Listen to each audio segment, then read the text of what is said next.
Você sabe o que é a lei da casa? Já ouviu falar na lei da casa?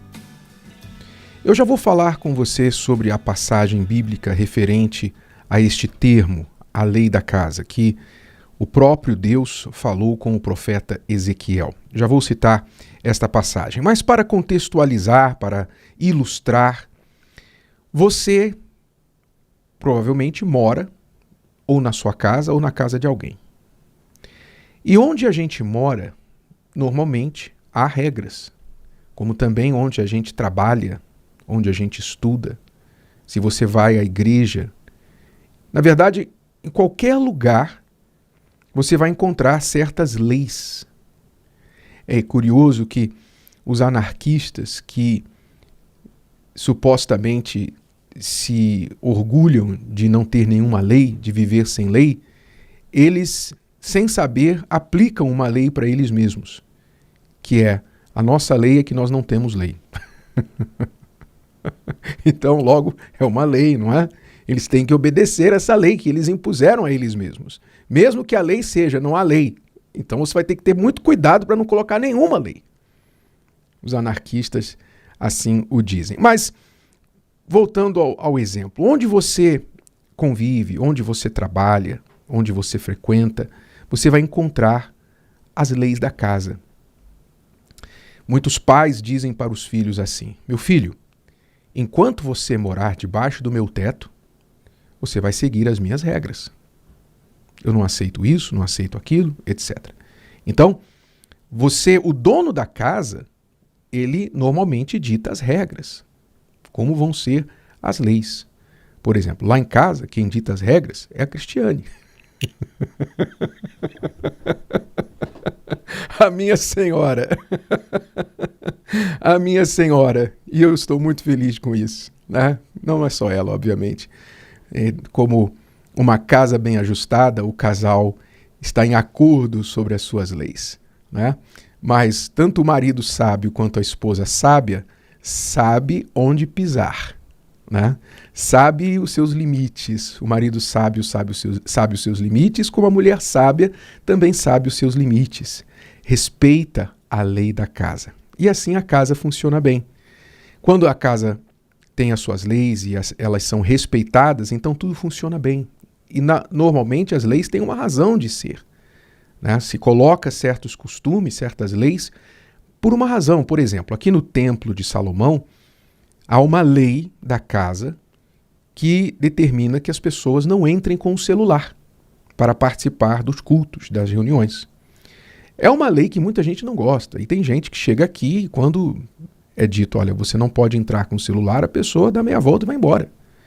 Ela prefere ficar sem o momento dela com Deus, longe do celular, do que ficar longe do celular.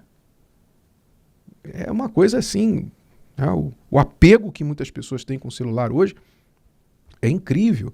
Mas essas mesmas pessoas, quando vão viajar no aeroporto e tem áreas que elas não podem usar o celular, ou dentro do avião, tem que desligar o celular na hora da decolagem, na hora do pouso, etc., elas desligam normalmente. Não é? Mas parece que é um desrespeito estritamente com a casa de Deus. Mas enfim, tem uma lei aqui que diz: você não vai usar o celular, não vai entrar com o celular no templo, no santuário do Templo de Salomão. Por que essa lei? Não é intransigência. Essa lei é o seguinte: são 10.000 pessoas. Imagine 10.000 pessoas com celulares ligados durante o culto. Imagine. Como é que seria? Como é que a gente vai controlar 10.000 pessoas com o celular ligado? E você sabe, quando você tem o celular na mão, você dificilmente não vai olhar. Hoje as pessoas assistem televisão olhando o celular. O ser humano está desenvolvendo uma habilidade assim, um olho na televisão, outro olho no celular. Uma habilidade assim incrível. Porque o celular, ele grita pela nossa atenção. Cada notificação, cada blipzinho, né, grita a nossa atenção. Então, a regra, a lei da casa aqui é o seguinte: se você vai buscar a Deus, então desconecte-se das outras vozes.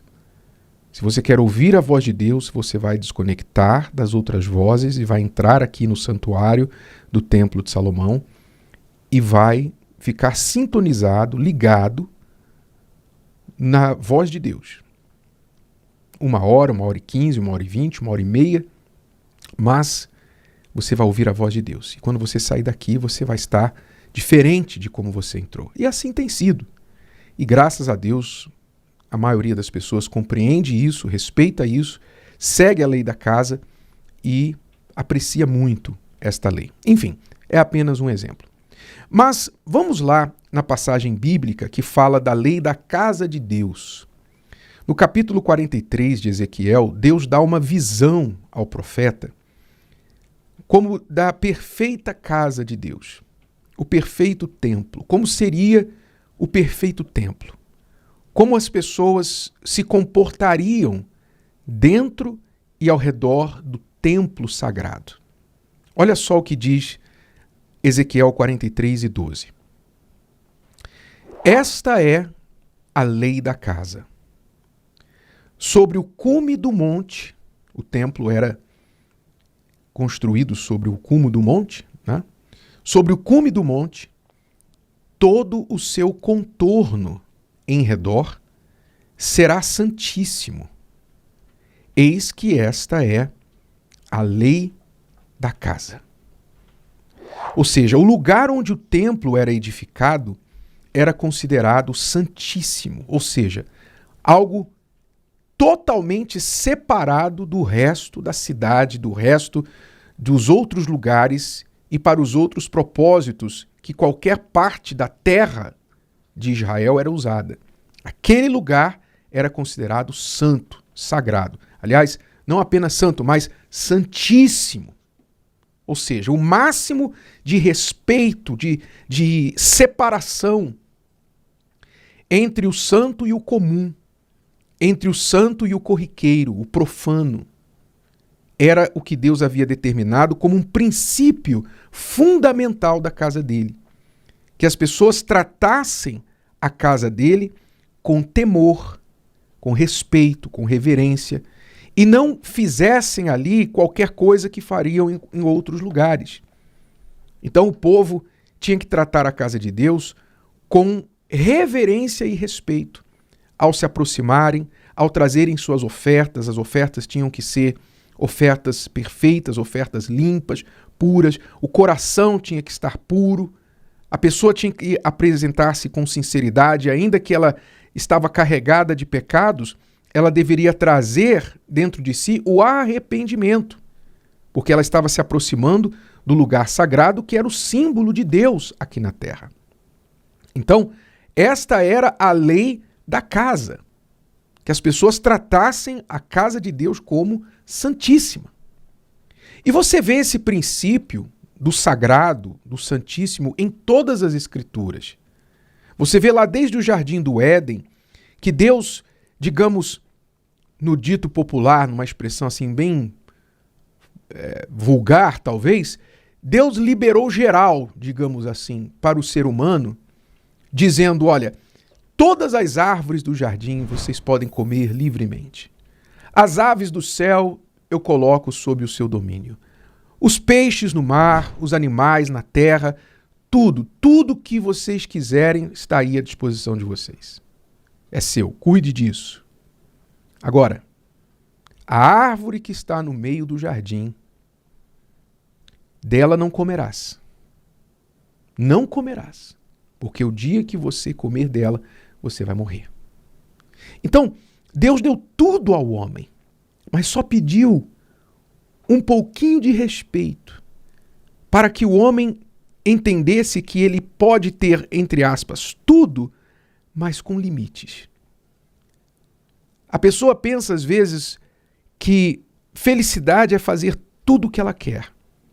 E na verdade, se você fizer tudo o que você quer, você vai ser escravo dos seus desejos. Se você fizer tudo o que você quer, você vai trazer mal para si mesmo, porque as nossas vontades são contra nós no final. Então a verdadeira felicidade não vem de ter liberdade total. A verdadeira felicidade vem de você ter liberdade com limites. Liberdade que você entende, eu posso fazer isso se eu quiser, mas eu decido não fazer. Isso é liberdade. Eu escolho não fazer, porque eu sei que isso terá consequências ruins para mim, para outras pessoas, então eu escolho não fazer. Eu poderia, mas não vou fazer. É o homem que tem lá a mulher no trabalho, que está dando em cima dele, ele é casado, e ele diz assim, eu poderia seguir adiante com este flerte aqui no meu trabalho, mas eu não vou seguir, porque vai fazer mal a mim, vai fazer mal ao meu casamento, aos meus filhos, vai fazer mal a esta pessoa, eu não vou seguir com isso. Então, isso é liberdade. É você poder, mas não fazer quando você sabe que vai fazer mal. Este é o princípio que Deus quer que nós tenhamos dentro da nossa casa, que agora eu falo, a casa sendo você. Você é uma casa. Você é um templo. E se você não tiver leis da casa que você impõe sobre si mesmo e que você respeite, coisas que você diz, isso eu não faço, isso eu não toco, isso eu não vou me meter, se você não tiver essas leis da casa, você vai ser um escravo das suas vontades e você vai trazer muitas, mas muitas dores para a sua vida e para a vida de outras pessoas que estão relacionadas a você. Então, entenda, a lei não é para te podar, a lei não é para te proibir de algum prazer. A lei é para te proteger de você mesmo e impedir que você se meta em encrencas das quais dificilmente você conseguirá sair. Se o vídeo de hoje te ajudou, você conhece alguém que vai ser ajudado por essa mensagem, passe adiante. E se você ainda não inscreveu aqui no canal, inscreva-se agora. Até a próxima.